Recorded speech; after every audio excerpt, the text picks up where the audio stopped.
Hi, my name is Cynthia Bernstein. I'm the Assistant Special Services Director for the district. Together with Kim Gurney, the special education teacher in the Middle School Adaptive Skills Program, we developed this quick video to show you how to use the inclusion grid, including what each person on the team is responsible for.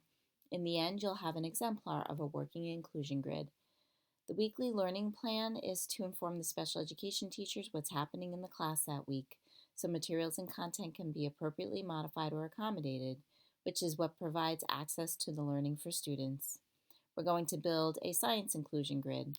It starts with communication between the general education teacher and the special education teacher. The first thing that happened was the teachers all decided they were going to work collaboratively, make the classroom work for every student. It started with creating a plan each week, and then that changed to a plan for every unit.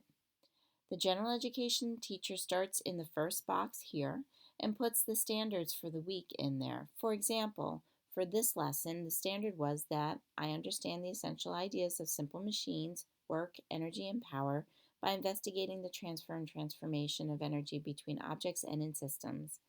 And the learning target was that the students would clearly describe simple machines and how they're used. Then the general education teacher goes to box 2, over here. If there are multiple standards, general education teachers will break them down to find the overarching standard for inclusion students. If the general education teacher isn't sure of what's feasible for the student, the special education teacher can help here. Just ask. In this case, the learning objective for the inclusion students was I can match with pictures the image of a simple machine to a descriptive text of the machine I'm trying to match. Box 3 is under the general education standard. The general education teacher identifies what the big ideas are that he or she wants the whole class to take away from the lesson or the unit or the week. What prior knowledge do students need to have in order to access the lesson? This box is to identify what information needs to be pre-taught to an inclusion student by the special education teachers in order to access the learning at the lesson. In this case, the big idea was that levers are unique tools to move objects without using an ample amount of force. What new vocabulary will you be teaching the students? Vocabulary in this lesson included fulcrum, effort, load, first, second, and third class levers. The knowledge the students needed to have in order to access the lesson included that different classes of levers, where the fulcrum was, load, and effort, and where those are located on the lever. Lastly, what skills are necessary for the student to participate in the activity?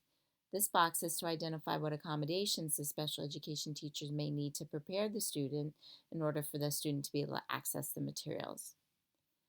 And then you go to box 4. Box 4 breaks down the big idea for inclusion students. This is built with guidance from the special educator.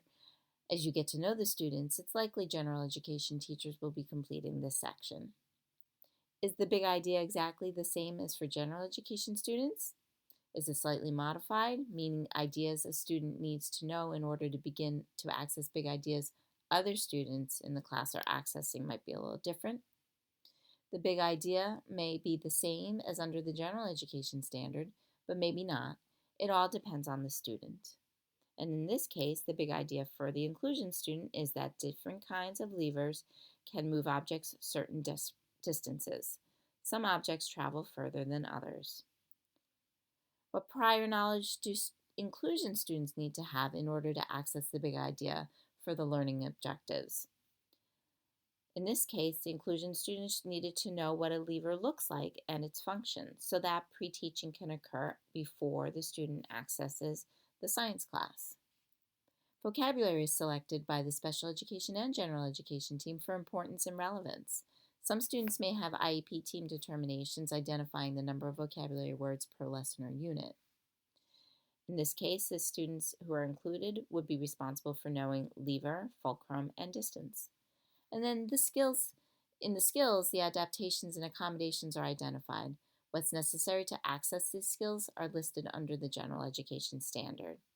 And in this case, the skills are the same, and so any pre-teaching that's necessary for students to be able to communicate effectively, participate in teamwork, think with their peers, and solve problems would happen before they entered the classroom. Back up in box 5, homework and assessment for all students is identified. General education teachers list what's assigned, on what day, and when it's due. Knowing ahead of time what the expectations would be allows special education teachers to identify who will be getting or making the necessary homework or assessments in box 6. So discussion would occur when they got to box 6 with general education teachers regarding accessibility. So in this case, all students would be responsible for filling out a lab about the marshmallow launcher and taking most of the class time to build and test their group launcher. Once the final testing round is over, students will make graphs to show the entire class. Class time may or may not be given for this part. So, this was accommodated for inclusion students in this manner.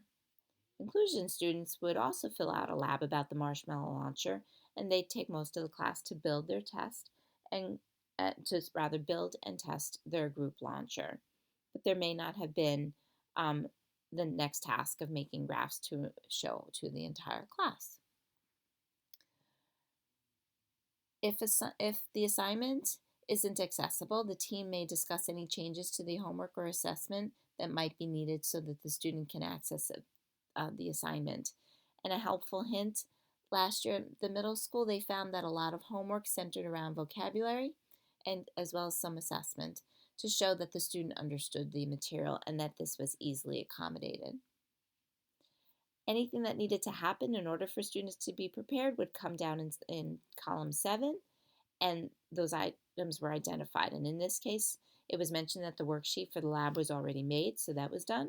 And the general education teacher noted that she emailed the lab so that the special education teacher and ed tech could make necessary changes to it if they needed to.